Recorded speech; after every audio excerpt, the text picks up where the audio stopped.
Hey ladies, we're going to talk about how to improve your balance today.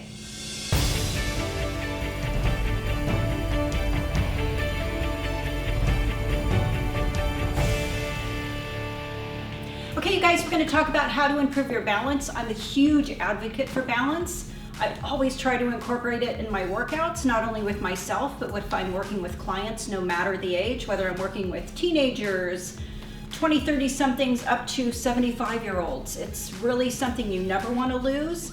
So if you're kind of feeling like, not keeping that in my workout, this is going to be a great video for you because we're going to just show step by step how you can gradually get it to be better. So we need to remember balance is the key to all functional movements. So balance training should challenge your ability to stabilize outside your normal base of support. So your proprioception, or sense of physical self, is what allows you to move. So a good sense of proprioception can improve your balance and coordination as well as your physical capabilities. Meaning it's going to hugely help you with just your normal workouts. It's going to make it so much easier. So here we're going to go through 4 different tips to help develop and improve your balance. Okay, number 1, what I always tell everybody, think like a kid. So remember when you were a toddler or a little bit older, maybe in elementary school, everyone's running around, going crazy, jumping, climbing, landing on one foot, who can balance and walk on the corner of the sandbox, all of that stuff. They're tapping into their proprioception, their balance, all of that stuff, stabilization. So I try to tell people, think about doing the same things with your workouts now. It's not like you have to run around like a crazy person in the gym doing stuff like that, but just, add things into your workout. A lot of times I'll tell people, if you're doing curls, stand and do everything on one leg. I'm so used to doing it now, like if I'm actually on 2 feet, it feels awkward to me. So just make it a routine, even if you're at home cooking or brushing your teeth, something super easy. Number 2, incorporate an unstable yet controllable environment. So here's a few options right here. We've got a balance board. Most gyms will have these. We have a dyno disc, super great, love using these. And the good old Bosu ball that you can either use that way or you can flip it upside down. So all of these are great options in your gym to basically kind of help you get your body used to being in an unstable environment. So you always want to start in a safe, controllable environment before you work up to something a little bit tougher. So something like a balance board, initially, of course, you would want to maybe hold onto a wall or something because it is a little bit it's pretty unstable. Dyno disc, the same thing. This is great for doing lunges on, or maybe starting with just one leg. Here, a lot of times I see people working up by doing squats. So these are all really great options, fairly safe options. Okay, 3rd, create a training program.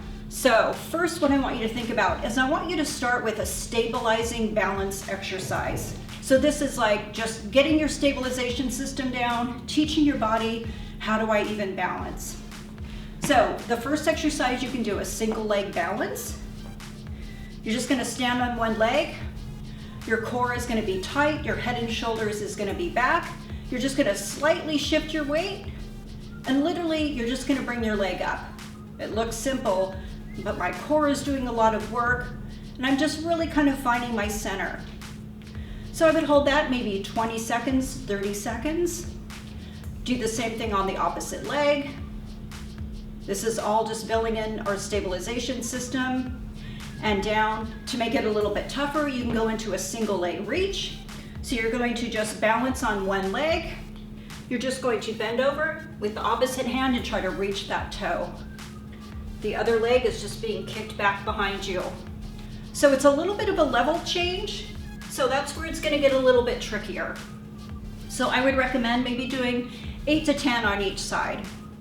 So once you've finished kind of working on that for quite a while, I'm saying months here, this isn't something you just develop in a couple of weeks.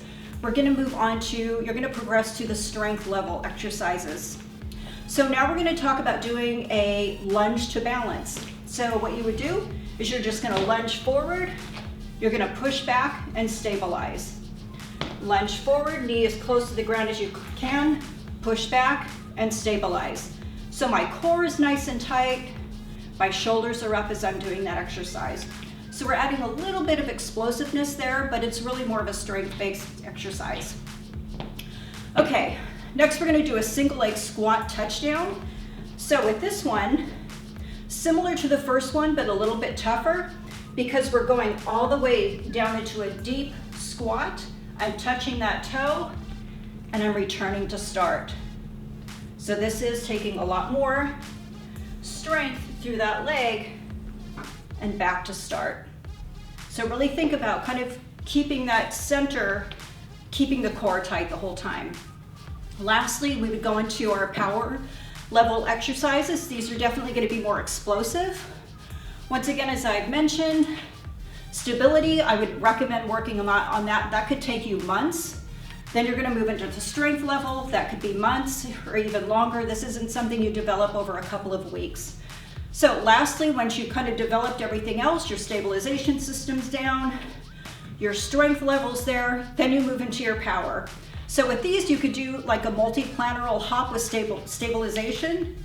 So we could start, and by multi-planar, I'm meaning full, not only full range of motion, but all planes of motion.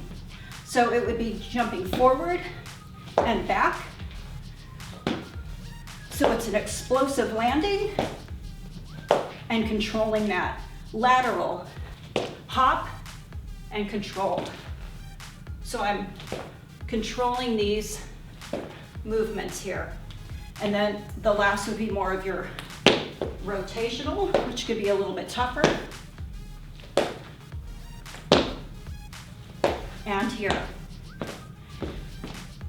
And lastly, you can do a single leg leg hop with stabilization. So you could stand in front of the box. You're gonna hop up and stabilize. Tight core, step off the box to stabilize and down. So these may look simple, but these are actually, it takes a lot of work to learn how to kind of stabilize. Last, and the most importantly, core stabilization is critical. Really make sure that you have some good core exercises in your workouts. They're going to help you get that strong midsection that you need to do these exercises. Whether it's planking, a lot of lateral movements here, all of that is critical. And when you're doing balance things, I always tell everybody, don't tense up. If you're doing something, I see a lot of people like, I'm getting off balance, they're gonna tense up. It's the worst thing to do. I immediately relax. If I feel like I'm getting off balance, I instantly relax, get my center, and that's how I catch my balance. So do the opposite of what your body wants you to do. Don't tighten up, relax into it, find your center. All right, you guys, I hope this was helpful. Please, please, please work on your balance. I can't tell you how critical this is to get a good workout in. Also, it's great for helping you progress in your workouts, and you get really strong, and it's something that'll carry you through life. Thanks for joining me today. Check out Athlean-XX for women. Hey, check us out on social media, our Facebook page or Instagram page, and I'll work out with you guys soon.